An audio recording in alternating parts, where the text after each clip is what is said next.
আসসালামু আলাইকুম। আমি ডাক্তার মোস্তাক আহমেদ বিন হোসাইন বলছি। কেমন আছেন সবাই আপনারা? আশা করি ভালো আছেন। আজ আপনাদের মাঝে আমি মাথার কিছু রোগ নিয়ে আলোচনা করব।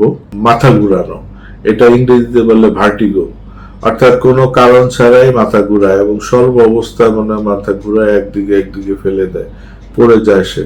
এবং এটা নর্মালি দেখা যায় যে ছোটদের হয় না, এটা এটা ফ্রম 40 বা 35 to 40 থেকে শুরু হয়, এরপরে কারো কারো আরো বেশি বয়সে হয়। তবে এই রোগীর সংখ্যা কিন্তু কম, খুব কম, কিন্তু আছে, ইদানিং পাওয়া যাচ্ছে যে ভার্টিগো মানে মাথা কোনো কারণ ছাড়াই তার মাথা ঘুরায়। পর্যাপ্ত ঘুম হলো, খাওয়া দাওয়া ঠিক আছে, সে কোনো ব্রেন ওয়ার্ক করতেছে না, কিন্তু তারপরেও তার এমন ঘোরানি উঠে কোনোভাবেই মাথা সে তুলে সোজা করে রাখতে পারে না, ঘুরে পড়ে যায়।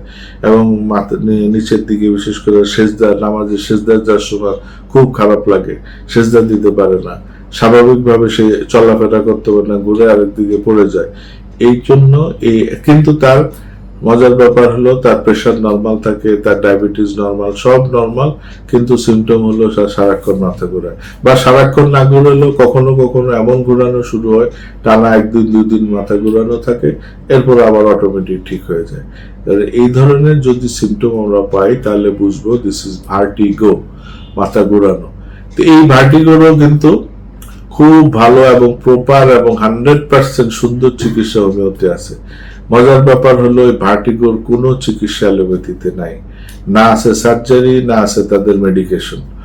এবং সেটা খেলে হয়তো যাদের প্রেশার বেশি থাকে, কোনো কারণে প্রেশারটা হয়তো কমে, কিন্তু মূল ভার্টিগো কমে না বা ঘুরানো কমে না।